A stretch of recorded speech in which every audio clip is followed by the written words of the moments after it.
Hello everyone.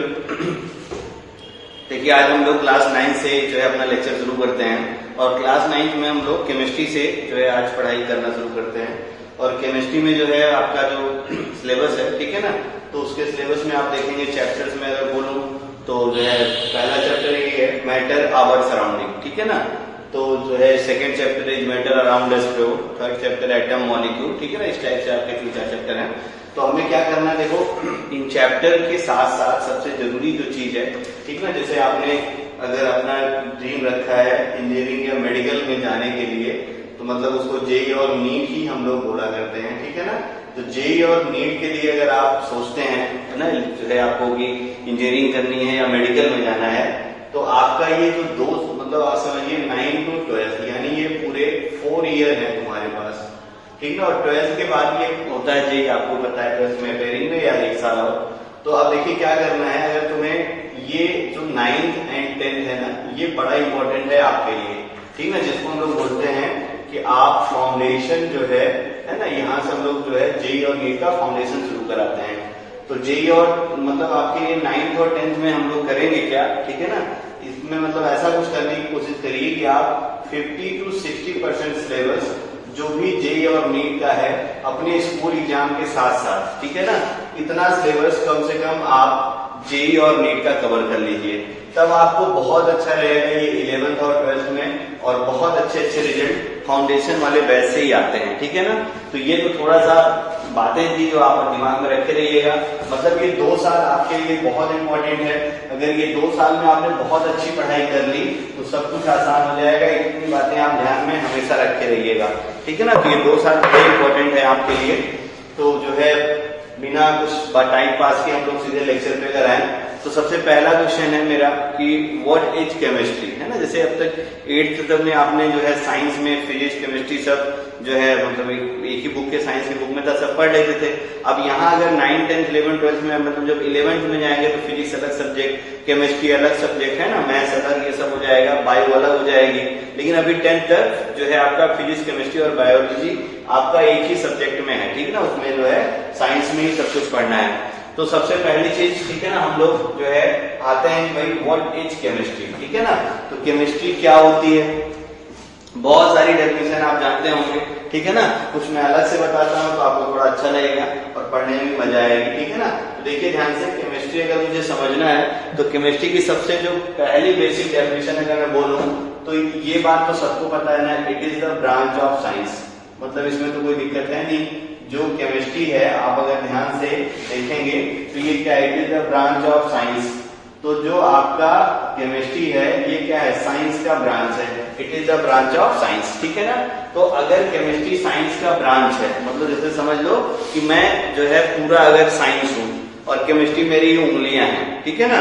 तो अगर हम पूरे साइंस को पढ़ लेंगे तो फिर उंगली किसी का पार्टी है। तो सबसे बेसिक नीड इसके बाद अपने को पढ़ती है ना, व्हाट इज, अगर केमिस्ट्री कोई पूछे ये डेफिनेशन तो भाई क्लियर है, it is the branch of science, ठीक है ना। तो साइंस का ब्रांच है केमिस्ट्री। तो मैंने भी समझाया ना तुम्हें, अगर मान लो मैं पूरा केमिस्ट्री हूँ और उंगलियां मेरी केमिस्ट्री, पूरा मैं मान लो साइंस हूँ, सॉरी, और मेरी उंगलियां केमिस्ट्री हैं, तो अगर आप मुझे पूरा पढ़ लेंगे तो फिर उंगलियों की तो कोई औकात ही नहीं है ना।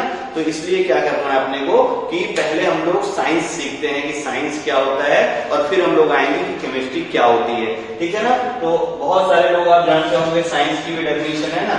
मैं आपसे पूछूं कि व्हाट इज द साइंस, है ना, तो साइंस का भी डेफिनेशन आप बहुत सारा सोच रहे होंगे, बहुत सारे लोग बोल भी रहे होंगे, ठीक है ना। लेकिन आप देखिए जरा, साइंस का मैं कुछ नया तरीके से बताता हूँ, है वही सब जो आप जानते हैं, बस थोड़ा सा अच्छा सा सिस्टमेटिक लगेगा। Science is derive from Greek word scientia, ठीक है ना। साइंस किससे डिराइव है तुम्हारा, science is derive from Greek word scientia, ठीक ना, अच्छे से याद रखे रहेगा। किससे डिराइव है तुम्हारा, ग्रीक वर्ड साइंसिया से, ठीक है ना। और इसकी जो मीनिंग होती है, इसकी मीनिंग होती है means to know about nature, ठीक है ना। मतलब हमें क्या करना है, टू नो अबाउट नेचर। हमें जो है ना नेचर की स्टडी करनी है। नेचर आप समझते होंगे ना, प्रकृति, ठीक है ना। किसको पढ़ना है, प्रकृति या गॉड, ऐसे समझो आप, ठीक है ना। तो study of nature is called science. Simple सी डेफिनेशन है, what is the science, science is derived from Greek word, ठीक है ना, साइंसिया, विच मीन्स क्या होता है, टू नो अबाउट नेचर, ठीक है ना। मतलब हमें नेचर को पढ़ना है। तो अगर हम नेचर को पढ़ लेंगे तो साइंस आ जाएगी, और साइंस आ गया तो आपको फिर केमिस्ट्री भी समझ में आ जाएगी, और भी बहुत सारी जो है डेफिनेशन आपने पढ़ी होगी, सिस्टमेटिक ये वो, तो सब इसी के पार्ट ही है, ठीक है ना। तो ये हो गया तुम्हारा science derived from Greek word scientia which means to know about nature, ठीक है ना। सिर्फ वीडियो देख के काम नहीं चलेगा, आप प्लीज पेन और नोटबुक लेके बैठिए, चीजों को पैरेलल में नोट करते रहिए, ठीक है ना। पहले आप वीडियो को स्पीड कम करके देखिए या वीडियो को पॉज करके नोट करना भी शुरू कर दीजिए। तो अब देखिए science derived from Greek word scientia which means to know about nature, मतलब हमें क्या करना है, नेचर को समझना है। अब नेचर को अगर समझना है, ठीक है ना, तो मतलब किसी के बारे में जो जानकारी कलेक्ट करनी है, या नेचर को मान लो मुझे अच्छे से सीख लेना है कि नेचर क्या है, मतलब किसी के बारे में समझना पढ़ना मतलब क्या है कि उसके साथ में दोस्ती करना, उसके साथ में क्या करना, फ्रेंडशिप करना। जैसे मान लो कि आप मुझे नहीं जानते, या मान लो आपस में जो आप 2-4 बच्चे हैं, आप मान लो कहीं नए दूसरे स्कूल में जाइए, ठीक है ना, तो दूसरे स्कूल में अगर मान लो आप गए तो आपको किसी बच्चे को समझना है तो उसकी स्टडी तो करेंगे आप, ये पढ़ने वाला बच्चा, घूमने वाला बच्चा किस टाइप का बच्चा है वगैरह, ऐसे तो आप ऐसे दोस्ती तो कर नहीं लेंगे। तो ये देखो टू नो अबाउट नेचर, यानी हमें क्या करना है, नेचर के साथ में फ्रेंडशिप करनी है, ऐसे समझिए आप। हमें क्या करना है, देखो ये मान लो अपने पास नेचर है और हमें क्या करना है कि नेचर से हमें फ्रेंडशिप करनी है। तो अगर हमें नेचर से फ्रेंडशिप करनी है तो सबसे पहली चीज आप देखो, किसी के साथ भी आपको अगर दोस्ती करनी है तो सबसे पहले आप क्या खोजते हैं उसके अंदर। मान लो कि आप जो है मतलब कहीं भी चले जाइए, अभी तो मान लिया अपने शहर में किसी दूसरे शहर में जाइए, तो आपको अगर किसी बच्चे से दोस्ती करनी है तो सबसे पहले क्या देखेंगे आप, है ना। यानी दोस्ती करने के लिए जो सबसे बेसिक नीड होती है, सबसे बेसिक नीड किस चीज की होती है बोलो, सबसे बेसिक नीड होती है भाई लैंग्वेज की। किसकी जरूरत होती है, लैंग्वेज की, ठीक है ना। अगर लैंग्वेज नहीं मैच करेगा तो कभी दोस्ती आपको हो पाएगी क्या, कभी नहीं हो पाएगी। फॉर एग्जांपल जैसे मान लो मैं भी आया और अभी मान लो तुम्हें कन्नड़ नहीं आती और मैं इला मिला गुरु बड़ा ऐसा कुछ करके पढ़ाता तो तुमको समझ में आता क्या, नहीं आता, है ना, कभी गलती से भी नहीं आता, क्योंकि आपको वो लैंग्वेज आती ही नहीं है। तो हम लोग एक दूसरे से सब्जेक्ट से फैमिलियर हो ही नहीं सकते थे। तो हमारा बेसिक क्या है भाई, कि बेसिक है हमारी लैंग्वेज मैच करनी चाहिए। देखो आपको हिंदी इंग्लिश आती है और मैं बोल रहा हूँ तो आपको नो डाउट थोड़ा बहुत तो समझ में आ ही रहा होगा, और धीरे धीरे बहुत ज्यादा समझ में आएगा, बहुत कुछ समझ जाएंगे। तो सबसे बेसिक नीड होती है किसी भी सब्जेक्ट को, किसी भी चीज को पढ़ने के लिए, किसी भी चीज को देखने के लिए, किसी भी चीज को देखने के लिए, किसी भी चीज से दोस्ती करने के लिए इवन, ठीक है, किसी भी चीज को दोस्ती, किसी भी चीज से हमें फ्रेंडशिप करनी है तो बेसिक नीड अपने को क्या होती है, लैंग्वेज, ठीक है ना। सबसे पहले आप लैंग्वेज देखेंगे कि लैंग्वेज मैच कर रही है कि लैंग्वेज मैच नहीं कर रही है। चलिए अब मान लो लैंग्वेज मैच कर गई, अब आपस में मान लो आज मिले, अलग अलग कोई बच्चे हो, अलग दो बच्चे से मिल गए और आपको लगा नहीं यार ये हिंदी बोलता है, इंग्लिश बोलता है, तो अपनी दोस्ती हो सकती है ना। यूपी बिहार का जो भी लैंग्वेज है कुछ भी बोलता है, महाराष्ट्र के लोकल लैंग्वेज में अपन ये बात कर सकते हैं। तो मतलब क्या है, लैंग्वेज सबसे बेसिक नीड होती है किसी भी सब्जेक्ट को पढ़ने के लिए। तो नेचर को मुझे समझना है तो सबसे पहले नेचर की क्या पता होनी चाहिए, लैंग्वेज, ठीक है ना। चलिए फिर दूसरी चीज बताइए, अगर आपको दोस्ती करनी है तो दूसरी बेसिक नीड क्या होनी चाहिए। तो सेकेंड बेसिक नीड आप ये देखेंगे, देखो जैसे मान लो अभी जिस एज में है, अगर उस एज का दोस्त होगा तो ज्यादा अच्छी बात होगी, कोई भाई आपके साथ में क्लास में पढ़ता है, आपकी हेल्प करेगा, बहुत कुछ ऐसी चीजें हैं ना।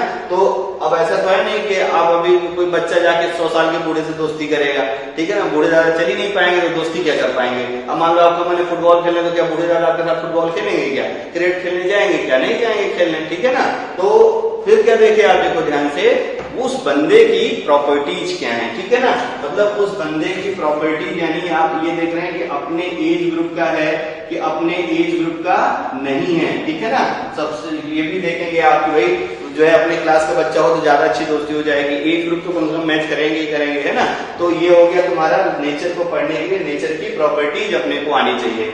फिर जो तीसरी बेसिक नीड होती है किसी भी सब जो है चीज के समझने के लिए या दोस्ती करने के लिए, ठीक है ना। तो अब देखो मान लो कि आप नए शहर में गए और बच्चे से लैंग्वेज मिल गई किसी एक बच्चे से, और किसी एक बच्चे की प्रॉपर्टी भी पता चल गई कि यार अपनी एक क्लास का बच्चा है। तो फिर उसके बाद आप क्या देखेंगे दोस्ती करने से पहले बताइए। उससे बाद आप देखेंगे कि बच्चा पढ़ने वाला है कि बच्चा घूमने वाला है। भाई पढ़ने वाले की दोस्ती पढ़ने वाले के साथ में, और घूमने वालों के साथ में घूमने वालों की दोस्ती होती है, पता ही है आपको।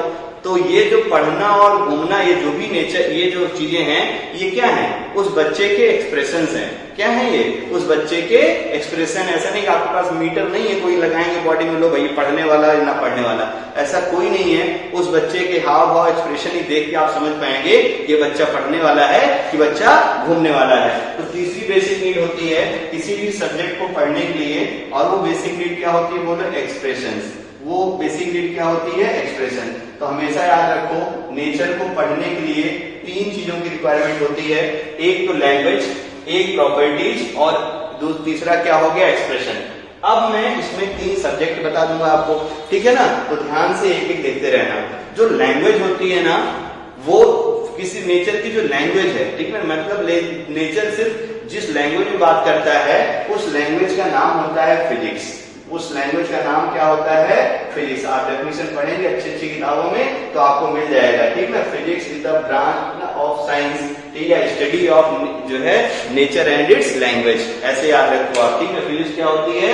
ये मतलब स्टडी है नेचर की लैंग्वेज का। जैसे मैं तुम्हें समझाऊं, अगर आप इंडिया, पाकिस्तान, ऑस्ट्रेलिया, इंग्लैंड कहीं जाओ, ठीक है ना, बॉल ऊपर फेंकेंगे तो बॉल नीचे आए। बस ये है कि आप भाई इसके वेलोसिटीज ना फेंको इतना तेज कि जो है ग्रेविटेशन, जो आपका जहां तक ग्रेविटी काम करती है उसके ऊपर भाग जाए, ऐसा तो कर भी नहीं पाएंगे, ठीक है ना? तो फिजिक्स की जो लैंग्वेज होती है उस सब्जेक्ट को क्या बोलते हैं? Physics. Physics is the study ना, is the language of nature, ठीक है ना? या एंड इट्स लॉ, जो भी आप बोलिए, physics is the language of nature and study about its law is called as, ठीक है ना, फिजिक्स। अच्छे से याद रख के रहिएगा। तो नेचर की लैंग्वेज क्या होती है?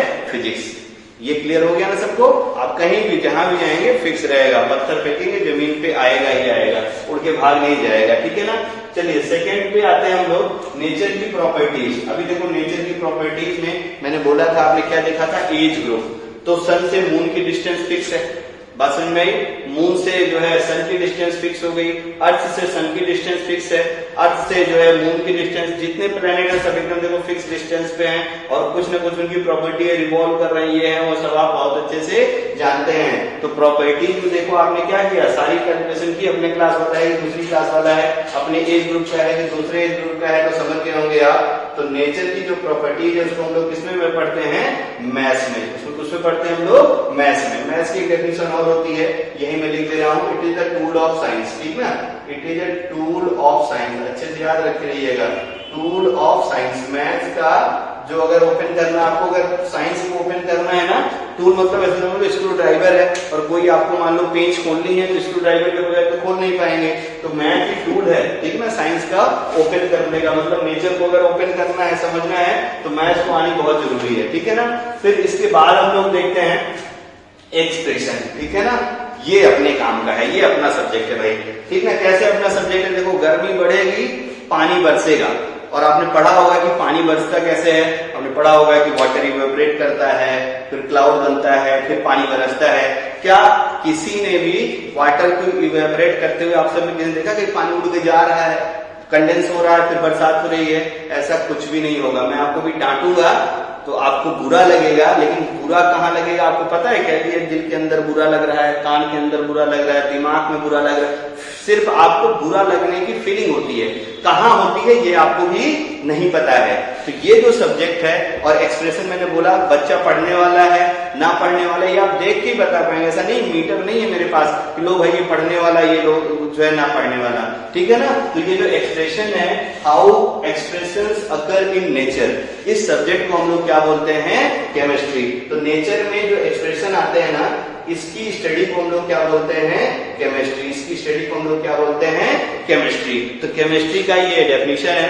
केमिस्ट्री क्या होती है? It is the branch of science which explain how expressions occur in nature, ठीक है ना? मतलब जो साइंस का ब्रांच जिसमें आपको ये पता चले कि एक्सप्रेशंस कैसे आते हैं नेचर में, इस सब्जेक्ट को हम लोग क्या बोलते हैं? केमिस्ट्री। तो मेरा काम यहीं पे है, ठीक ना? अभी और इसको मैं डिटेल में आपको बताता हूँ। तो केमिस्ट्री की अच्छी वाली डेफिनेशन अगर मैं बोलूं तो अच्छी वाली डेफिनेशन केमिस्ट्री क्या होती है? How expressions occur in nature, how expressions occurs in nature, ठीक है ना। तो नेचर में जो एक्सप्रेशंस आते हैं उनकी स्टडी को, ठीक है ना, how expressions occur in nature, इसकी जो स्टडी होती है, अगर इस चीज की स्टडी हम लोग करना शुरू कर दें तो इसकी स्टडी को हम लोग क्या बोलते हैं, इसकी स्टडी को हम लोग बोलते हैं केमिस्ट्री। इसकी स्टडी का नाम क्या होता है बोलो, सबकी सब्जेक्ट का नाम होता है केमिस्ट्री। तो आई होप ये आपको क्लियर हो गया होगा। एक बार वीडियो को और फिर से रिवाइज करके आप देख लीजिएगा, ठीक है ना। बहुत सारे लोग सोच रहे होंगे सर बायो कहाँ गई सर, है ना। तो बायो में तो भाई ये देखिए, बायो तो ब्रह्मांड है ना। पूरी नेचर ही क्या है, तुम्हारा बायोलॉजी है, ठीक है ना। मतलब क्या है भाई, नेचर में सब कुछ है, लिविंग नॉन लिविंग सब कुछ नेचर में ही है। तो ये पूरा पूरा नेचर ही बायो होता है, अच्छे से याद रख कर लेना। अब आप जानते भी होंगे बायो में दो सब्जेक्ट होता है, एक होता है जूलॉजी और एक होता है तुम्हारा बॉटनी, ठीक है ना। ये दो पार्ट में जब 11th 12th में जाएंगे तो फिर से डिवाइड हो जाएगा। मेरा काम था ये बताना कि केमिस्ट्री क्या एक्चुअली में मीनिंग क्या है। तो केमिस्ट्री क्या बताती है, how expressions occur in nature. तो समझ में आ गया होगा। फिर से मैं बोल देता हूँ, science derive from Greek word scientia, साथ साथ आप ही बोलते रहिएगा। Which means to know about nature. Nature, know about nature मतलब क्या है, इसके साथ में हमें दोस्ती करना है। तो किसी भी चीज से अगर मुझे दोस्ती करनी है तो सबसे बेसिक नीड होती है क्या, उसकी लैंग्वेज पता होनी चाहिए, उसकी प्रॉपर्टीज पता होनी चाहिए, उसमें एक्सप्रेशंस कैसे हैं वो पता होने चाहिए। और ये अगर तीनों मैच कर गया तो दोस्ती करना आसान। तो जो लैंग्वेज होती है नेचर की वो फिजिक्स, जो प्रॉपर्टीज पढ़ते हैं लैंग्वेज जो है नेचर में उसको हम लोग क्या बोलते हैं, आपका जो है मैथ्स। और जो एक्सप्रेशंस आते हैं नेचर में उसको किसमें पढ़ते हैं हम लोग, केमिस्ट्री में, ठीक ना। How expressions occur in nature, इसकी स्टडी को हम लोग क्या बोलते हैं, केमिस्ट्री। आई होप यहाँ तक आपको बहुत अच्छे से क्लियर हो गया होगा। वीडियो पॉज करिए, अच्छे से कॉपी करिए, ठीक है।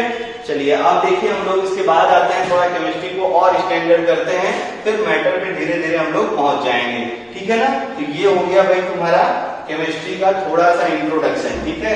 अब देखिए केमिस्ट्री के अगले डेफिनेशन की तरफ हम लोग बढ़ेंगे और अब ये भी चीजें इसके साथ में हम लोग देखेंगे, फिर आपको खूब अच्छे से समझ में आएगा, ठीक है ना। देखिए ध्यान से, केमिस्ट्री जो आपका टर्म है, ठीक है, अगला पॉइंट में देखो, जो केमिस्ट्री आपका टर्म है ना, ये देखो केमिस्ट्री जो वर्ड है ये आपका, ये भी ग्रीक वर्ड से बना है। Chemistry is derive from Greek word, ठीक है ना। और उस ग्रीक वर्ड का नाम है केमी।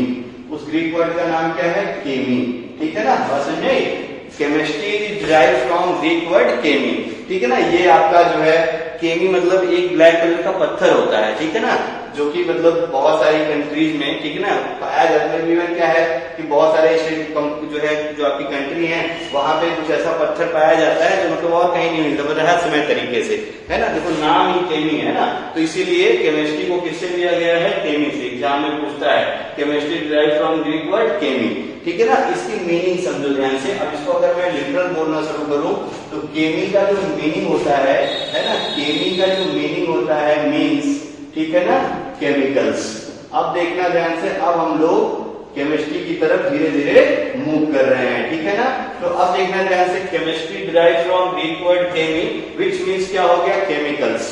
अब देखना ध्यान से, केमिकल की बात जैसे ही आ गई, जैसे ही केमिकल आ गया तो तुम्हारे दिमाग में देखो छप गया होगा कि हाँ यार ये सही बात है। केमिकल की स्टडी को हम लोग क्या बोलते हैं, केमिस्ट्री, ठीक है। स्टडी ऑफ केमिकल्स, इसी को हम लोग क्या बोलते हैं, केमिस्ट्री। तो ये जो केमिकल्स है इसके स्टडी को, वैसे मैं लिख देता हूं, ये केमिकल है, इसी की जो स्टडी होती है, इसकी जो स्टडी होती है उसी को हम लोग क्या बोलते हैं, केमिस्ट्री। उसी की स्टडी को हम लोग क्या बोलते हैं, केमिस्ट्री। समझ में आया ना। तो अब देखो केमिकल बहुत सारे टाइप के होते हैं, ठीक है ना। तो थोड़ा सा और बेसिक देखो ध्यान से, तो मैटर पे हम लोग पहुंचेंगे, ठीक है ना। अब देखो ध्यान से, ब्रांच ऑफ केमिस्ट्री, केमिस्ट्री तो समझ में आ गया होगा। तो अब हम लोग देखते हैं ब्रांचेज ऑफ केमिस्ट्री। केमिस्ट्री की कितनी ब्रांच होती है, केमिस्ट्री का बहुत सारा ब्रांच जो है ब्रांच होता है, ठीक ना। मतलब आप ऐसे देखिए कि नाउ ए डेज, आज के दिन में without chemistry life is impossible. आप जो भी चीज देख रहे हैं सब केमिस्ट्री है, मतलब हर चीज में केमिस्ट्री है। कपड़े पहन रहे हैं केमिस्ट्री है, लिख रहे हैं इंक से केमिस्ट्री है, मार्कर प्लास्टिक का केमिस्ट्री है, सुबह ब्रश कर रहे हैं प्लास्टिक, सब प्लास्टिक, टूथपेस्ट प्लास्टिक। मतलब आप दुनिया की सारी चीज जो आपको इर्द गिर्द में दिखती है ना, ठीक है ना, आप ऐसे देखेंगे तो वो सब चीजें क्या है, केमिस्ट्री है। सब चीजें केमिस्ट्री है। बात क्लियर हो गई होगी। मतलब without chemistry life is impossible, ऐसे आप बोलिए, ठीक है ना। तो हर चीज में केमिस्ट्री है, साबुन, तेल, है ना, जो भी वही लगाया, अलग रिक्सोना, फेयर एंड लवली, कुछ भी लगाइए, है ना, तो ये सब क्या, सब केमिकल्स ही तो हैं, ठीक है ना। तो ये है आपका जो है केमिस्ट्री, बात समझ में आ गई होगी। तो ब्रांच ऑफ केमिस्ट्री में बात कर रहा था हर जगह, तो मेनली जो है केमिस्ट्री की ब्रांचेज हैं वो मेनली अपने काम की जो है वो 4 है, ठीक है ना। तो अपने काम की ये 4 ब्रांचेज हैं और अपने को यही पता होना चाहिए इतने से अपना काम बन जाएगा, मतलब अपना जेई नीट इतने से निकल जाएगा, बाकी जाके वहां स्टडी करना है, ठीक है ना। तो एक केमिस्ट्री होती है फिजिकल केमिस्ट्री, एक केमिस्ट्री क्या होती है तुम्हारी, फिजिकल केमिस्ट्री, ठीक है ना। और एक केमिस्ट्री होती है आपकी इनऑर्गेनिक केमिस्ट्री, एक केमिस्ट्री आपकी कौन सी होती है, इनऑर्गेनिक केमिस्ट्री, एक होती है आपकी ऑर्गेनिक केमिस्ट्री, एक कौन सी आपकी ऑर्गेनिक केमिस्ट्री, और एक होती है आपकी एनालिटिकल केमिस्ट्री, ठीक है ना। तो ये अपने को 4 केमिस्ट्री का पता होना चाहिए, इसी से अपना काम बन जाएगा, ठीक है ना। मैं डॉट डॉट भी लगा दूं, बहुत सारे होते हैं, इतना बहुत है, मेन ब्रांचेज है ये, ठीक है ना। तो केमिस्ट्री की ढेर सारी ब्रांचेज, 4 ये हैं, फिजिकल, इनऑर्गेनिक, ऑर्गेनिक और एनालिटिकल, ठीक है ना। थोड़ा सा इसकी भी बात कर लिया जाए कि फिजिकल में क्या होता है, ठीक ना, इनऑर्गेनिक में क्या होता है, ऑर्गेनिक में क्या होता है, थोड़ा सा इंट्रो टाइप का। जैसे देखो ध्यान से, आप बहुत अच्छे से देखो, मैं क्या करूं, NaCl मान लो सॉल्ट हमने ले लिया, ठीक है ना। अब हम अगर सॉल्ट ले लेते हैं तो सॉल्ट का जो अमाउंट है, सॉल्ट का क्या है तुम्हारा अमाउंट, अमाउंट मतलब समझ रहे होंगे कि कितना ग्राम आपका या कितना किलोग्राम आपका सॉल्ट है, इस चीज को हम लोग किससे बताएंगे, फिजिकल केमिस्ट्री से। अमाउंट, किसी भी केमिकल का अमाउंट स्टडी हम लोग, मतलब कितने ग्राम, कितने लीटर, जो भी इस टाइप की बातें हैं, उसको हम लोग किसमें करते हैं, फिजिकल केमिस्ट्री में। बात समझ में आ गई, किसी भी केमिकल का जो अमाउंट है उसको हम लोग किससे पढ़ते हैं, फिजिकल केमिस्ट्री से, ठीक है ना।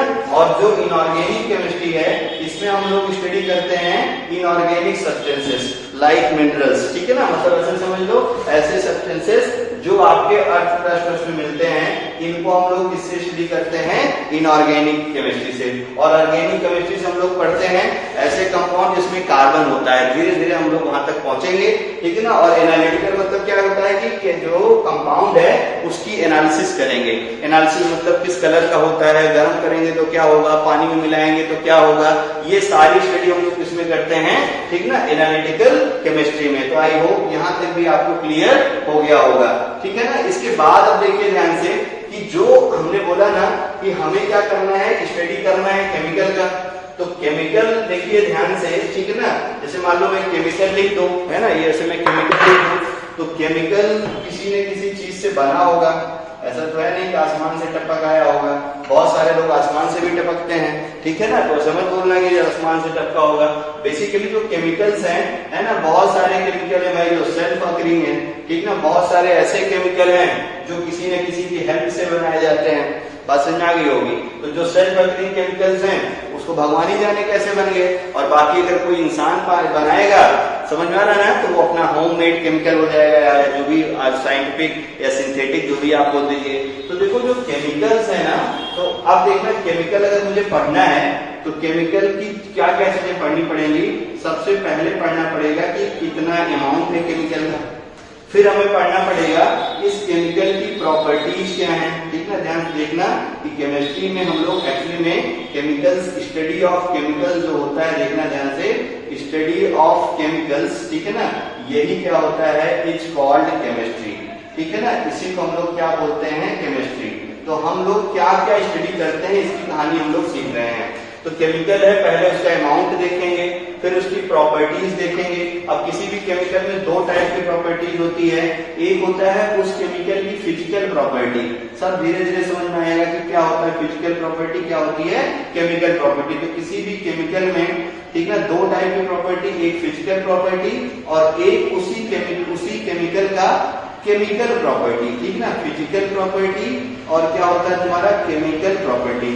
फिजिकल प्रॉपर्टी मतलब ये होता है कि उस केमिकल का बॉइलिंग पॉइंट कितना है, उस केमिकल का मेल्टिंग पॉइंट कितना है, ये सब चीजें फिजिकल जो है फिजिकल प्रॉपर्टी में आएंगी, ठीक है ना।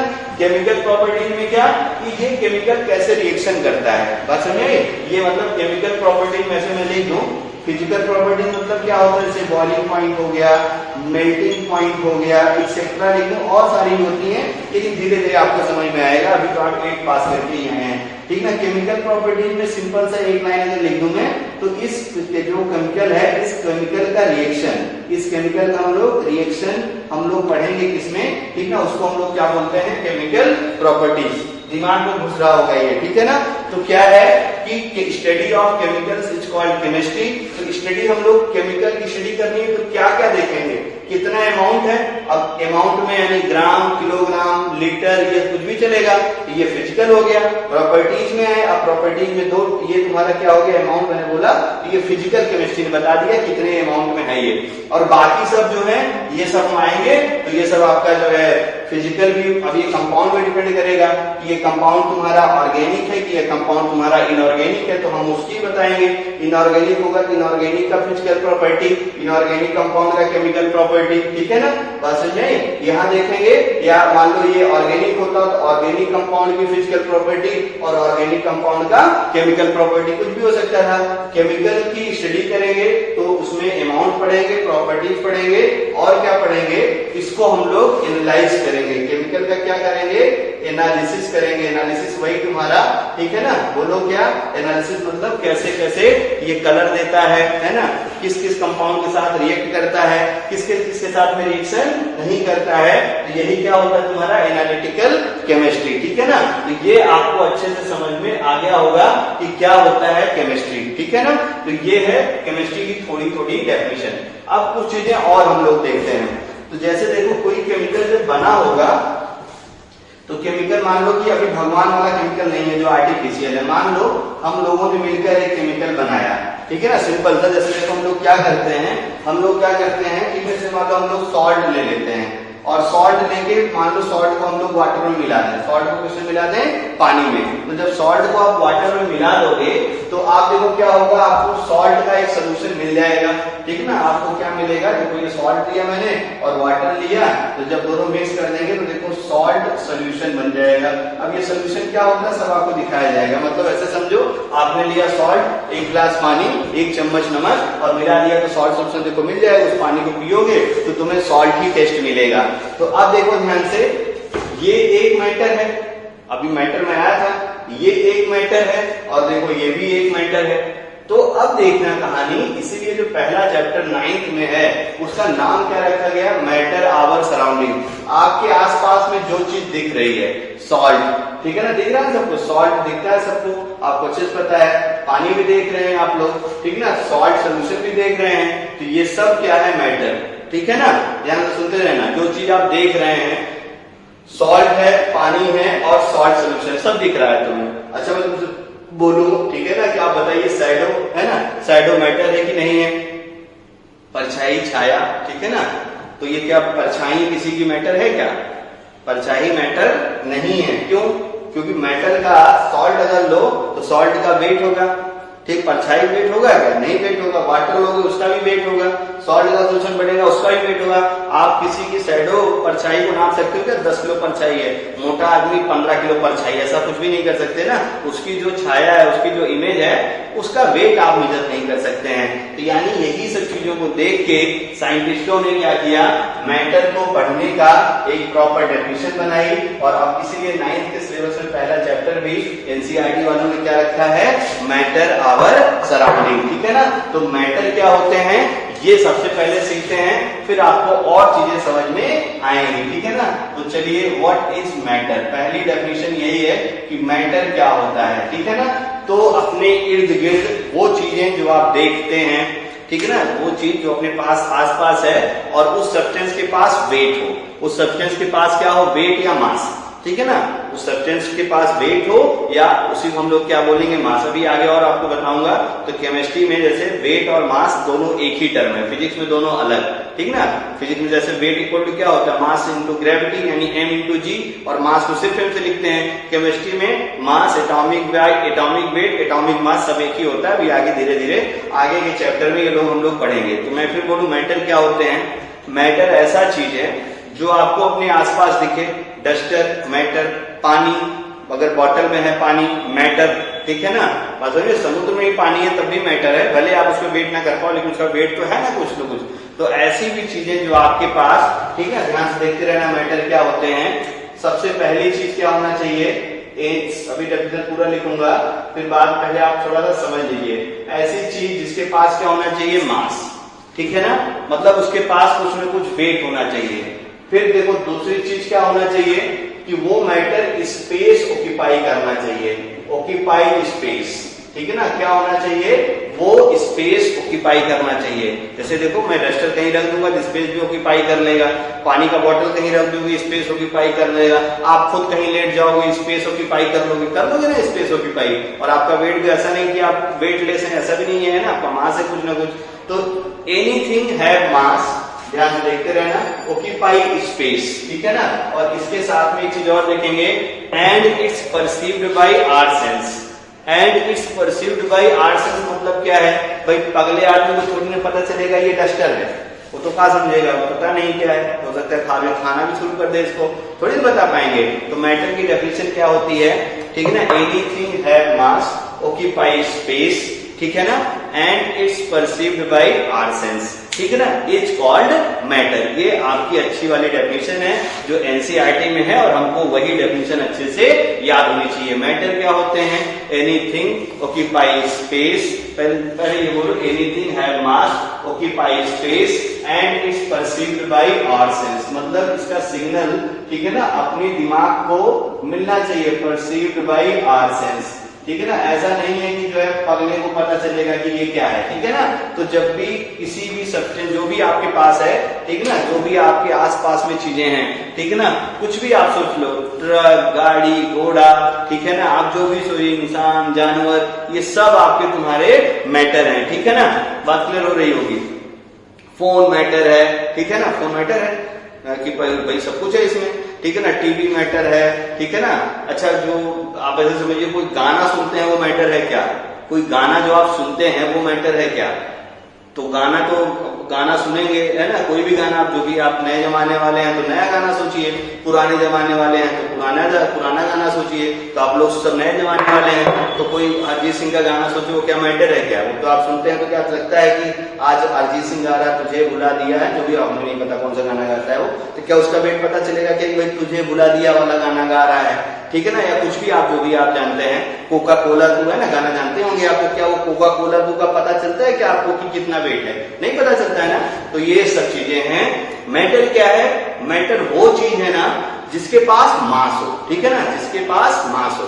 अब मास है तो ऑब्वियस सी बात है वो स्पेस ऑक्यूपाई करेगा, ठीक है ना, और स्पेस ऑक्यूपाई करेगा, लेकिन ये चीजें अपने को सिग्नल दिमाग से मिलना चाहिए। ऐसा नहीं पगले आदमी को नहीं पता चलेगा ये क्या है, ठीक है ना, पढ़े लिखे लोगों को ही पता चलेगा जिसको दिमाग होगा। तो ये हो गया तुम्हारा मास। मैटर की डेफिनेशन क्या होगी, anything have mass, occupy space and is perceived by our sense are called matter. Definition लिख लोगे, ठीक है ना, anything have mass, occupy space and is perceived by our sense are called matter. बात समझ में आ गई होगी, ठीक है ना। अब ये हो गया मैटर। फिर हम लोग पढ़ेंगे कि मैटर के कितने स्टेट्स होते हैं, मैटर के कितने स्टेट्स होते हैं, मतलब किन किन स्टेट में मैटर मिलता है। हम लोग बोल रहे थे डस्टर भी मैटर है, पानी भी मैटर है ना। बस में सिलेंडर गैस है ना, गैस के अंदर सिलेंडर, आपको पता है गैस सिलेंडर, उसके अंदर आपकी गैसेस होती हैं, ठीक है ना। कौन सी गैस होती है सिलेंडर में, normal butane and normal pentane, ठीक है, मतलब बहुत सारे हाइड्रोकार्बन होते हैं। धीरे धीरे ये सब भी आपको सिखाऊंगा, ठीक है ना। तो जो होता है आपका, उसी को हम लोग क्या बोलते हैं भाई, मैटर। तो मैटर की क्या स्टेट्स होती हैं ये हमें अच्छे से पता होना चाहिए, ठीक है ना। तो अब देखो ध्यान से, मैटर की हम लोग बात करें तो मैटर क्या होते हैं, डेफिनेशन में फिर से रिवाइज मारता हूं, anything have mass, occupy space and is perceived by our sense are called matter. फिर से बोलिए साथ साथ मेरे, anything have mass, occupy space and is perceived by our sense are called matter. बात क्लियर हो गई ना, ये हो गया मैटर। अब हम लोग आते हैं स्टेट्स ऑफ मैटर, ठीक है। तो मैं तुमसे पूछूं तो बताइए जरा, स्टेट्स ऑफ मैटर, कितने टाइप के मैटर अपने एग्जिस्ट करते हैं नेचर में, उसी को हम लोग क्या बोलते हैं, states of matter. Existence of matter in the nature are called states of matter. तो मैटर कितने स्टेट्स में आपको मिलती हैं, उसी को हम लोग क्या बोलते हैं, स्टेट्स ऑफ मैटर। फिर से मैं बोल दूं, existence of the matter in the nature are called states of matter. जो आपका मैटर है, मतलब जिसके पास मास है, जो स्पेस ऑक्यूपाई करता है, जिसका सिग्नल आपको दिमाग देता है, वो मैटर किन किन फॉर्म में नेचर में रहता है, इसी को हम लोग क्या बोलते हैं, states of matter. Existence of the matter in the nature are called states of matter. ठीक है ना। तो स्टेट्स ऑफ मैटर, अब हम मैं पूछूं कितने टाइप का, तो बहुत सारे बोलेंगे सर सॉलिड लिक्विड गैस यानी 3 टाइप का, है ना। बहुत सारे लोग थोड़ा अगर पढ़े होंगे तो बहुत सारे लोग बोलेंगे 5 टाइप का। ठीक है ना। तो जो ये 5 टाइप वाला जानते हैं, अच्छी बात है, थोड़ा और अच्छे से इंटरेस्टिंग तरीके से सीखिएगा तो आपको और ये समझ में आएगा। तो अब देखो ध्यान से, जैसे हम लोग बात करें स्टेट्स ऑफ मैटर कितनी है, ठीक है ना। तो एक्चुअली में स्टेट्स ऑफ मैटर अगर हम लोग टोटल बोल रहे, टोटल तो 5 है, लेकिन हमें जो पढ़नी है हमें ये केवल 3 ही पढ़नी है।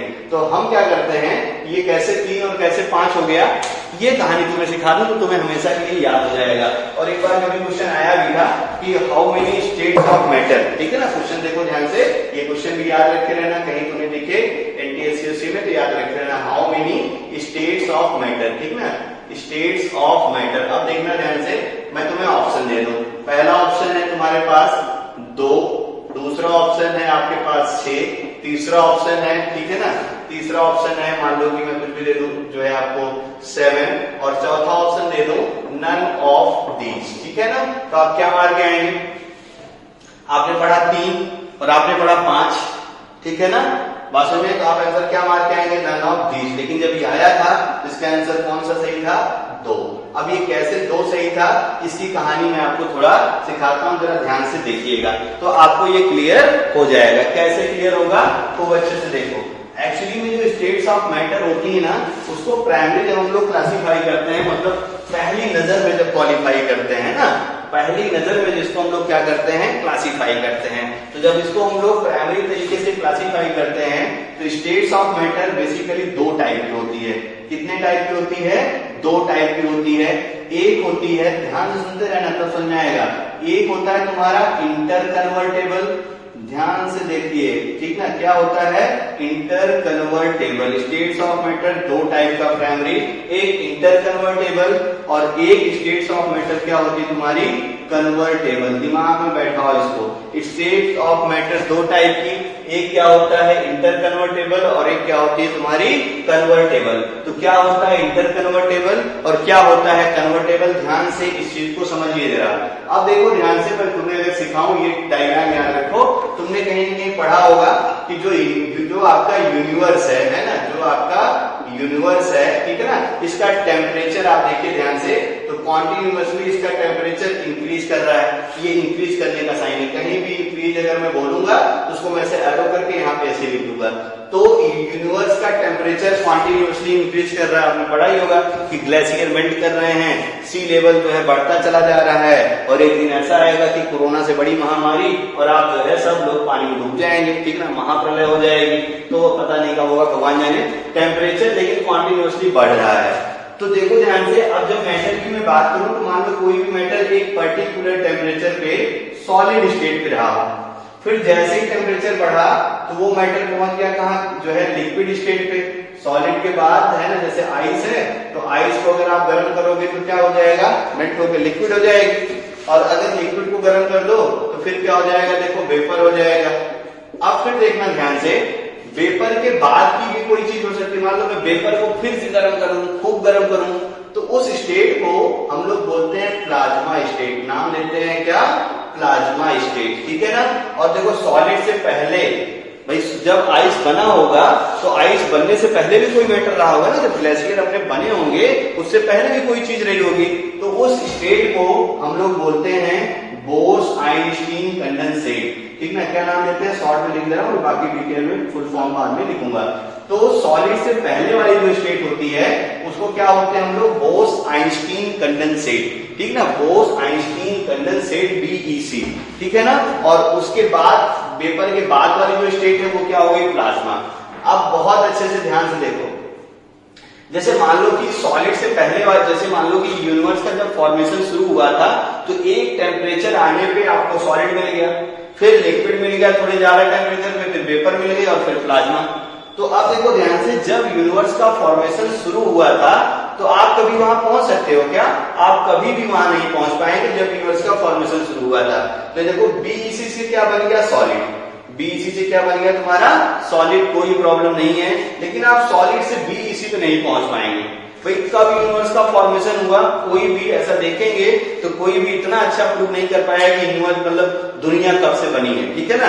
ये अभी एकदम अप्रोप्रिएट मतलब एग्जैक्ट तरीके से तो नहीं पता है भाई। तो ये देखो बीईसी सॉलिड से पहले वाली स्टेज है। अब सॉलिड को गर्म करो तो क्या बनेगा लिक्विड, लिक्विड को देखो ठंडा करो तो क्या बन जाएगा सॉलिड, फिर देखो लिक्विड को गर्म करो क्या बन जाएगा वेपर, वेपर को ठंडा कर दो क्या बन जाएगा लिक्विड। अब देखो जब वेपर को गर्म करो तो वेपर को गर्म करने के बाद क्या स्टेट में भाग जाता है प्लाज्मा स्टेट में, ठीक है। अभी सब धीरे धीरे समझ में आएगा, तो देखना ध्यान से अब खूब अच्छे से, ठीक है ना। वेपर को गर्म किए तो क्या बन गया प्लाज्मा, ठीक है ना। और वेपर को ठंडा किए तो क्या बन गया लिक्विड, लिक्विड को ठंडा किए क्या बन गया सॉलिड, सॉलिड को गर्म किए क्या बन गया लिक्विड, लिक्विड को गर्म करे क्या बन गया वेपर। और फिर देखो बीईसी को गर्म किए तो क्या बन गया सॉलिड। मतलब अगर देखो ध्यान से जो बीईसी स्टेट है ये क्या है तुम्हारा सुपर कूलिंग स्टेट है, ये क्या है तुम्हारा सुपर कूलिंग स्टेट है, मतलब इससे ठंडा स्टेट नहीं है मैटर का।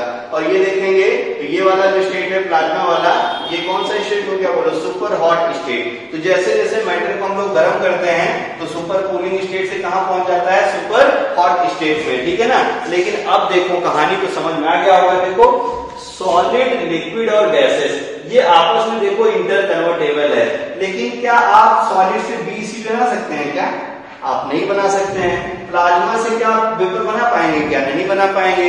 इसलिए देखो मैंने क्या बोला, मैंने लिखा क्या, एक्चुअली जब लिखते याद करो, अगर इधर कन्वर्टेबल है तो इधर क्या लिखना चाहिए था नॉन कन्वर्टेबल। मैंने क्या लिखा देखो convertible and inter convertible.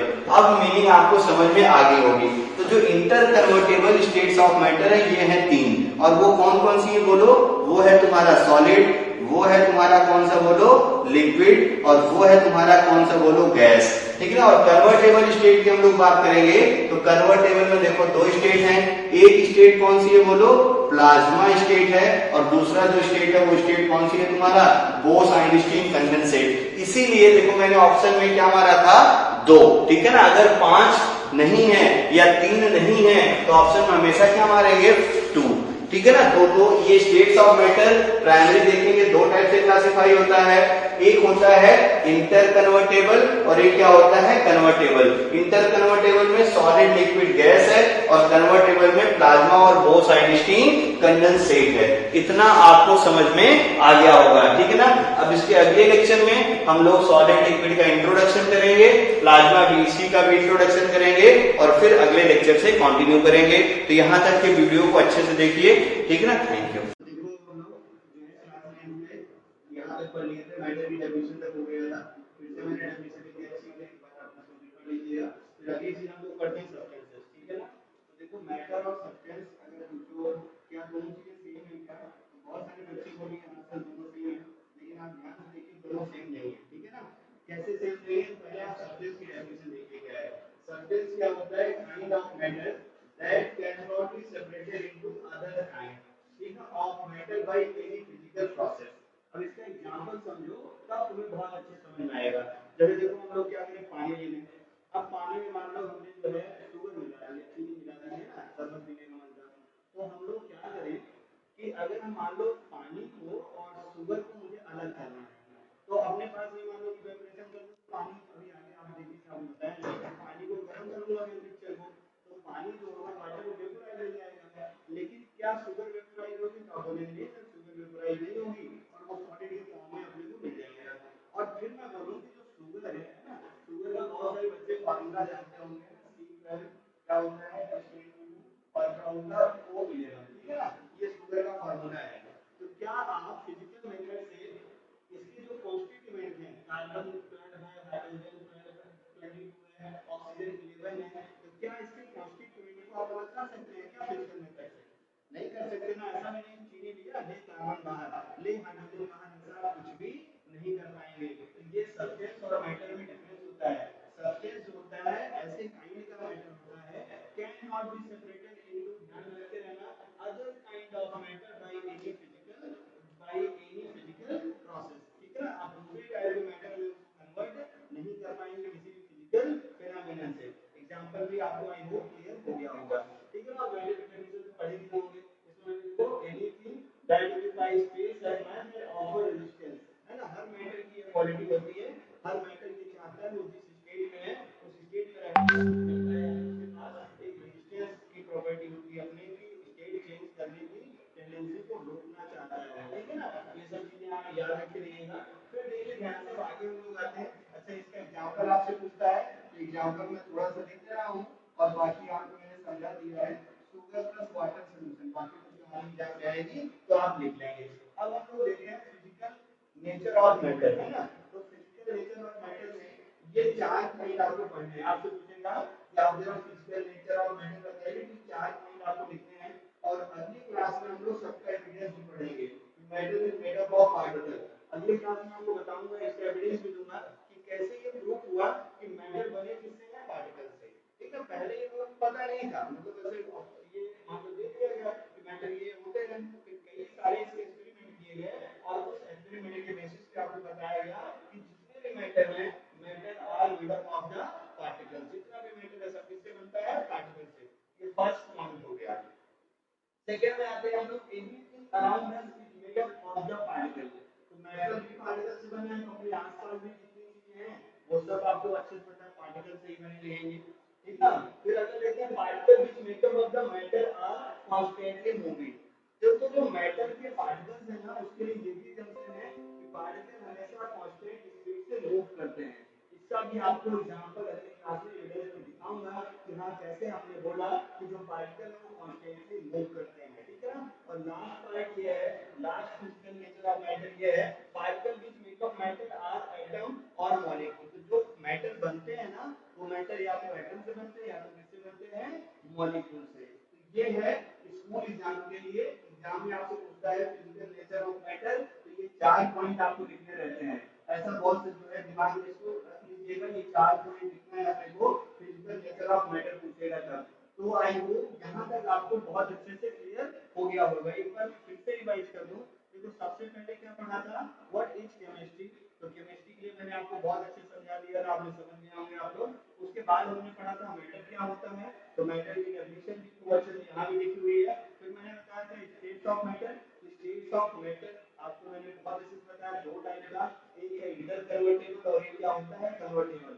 Inter convertible में तीन एग्जांपल, सॉलिड, लिक्विड, गैसेस, और कन्वर्टेबल में दो एग्जांपल, बीएससी और प्लाज्मा। तो टोटल कितनी हो गई, 5 स्टेट्स ऑफ मैटर। अभी उसको अलग अलग भी अपने को सेपरेट स्टडी करनी है। और उसके बाद देखिए सब्सटेंस क्या होते हैं, इसकी डेफिनेशन, और फिजिकल जो है, फिजिकल नेचर ऑफ मैटर भी हमने आपको सिखा दिया। अब हम क्या करेंगे इस क्लास में, एक एक जो भी ये पार्टिकल की मैंने नेचर में लिख रखा हूं, इन सब का एविडेंस आपसे मैं पूछूंगा, ठीक है ना। अब मैटर के कुछ एग्जांपल कर दिए जाएंगे। जैसे देखो मैं पूछूं कि वाटर इन अ ग्लास, बताइए मैटर है कि नहीं है, तो आप बोलेंगे हां सर मैटर है, ठीक है ना। मैं बोलूं कि शैडो बताइए मैटर है क्या, तो शैडो मैटर बोलो नहीं है। क्यों नहीं है भाई, मेरी बात को इमेज यहां मिल रही है बैकग्राउंड पे, तो क्या इसको अटेंड कर पाएंगे आप, क्या इसमें मास नहीं है ना, ठीक है ना। इसके ऐसा मत देखिए स्पेस ऑक्यूपाई करके देना फिर मैटर हो गया।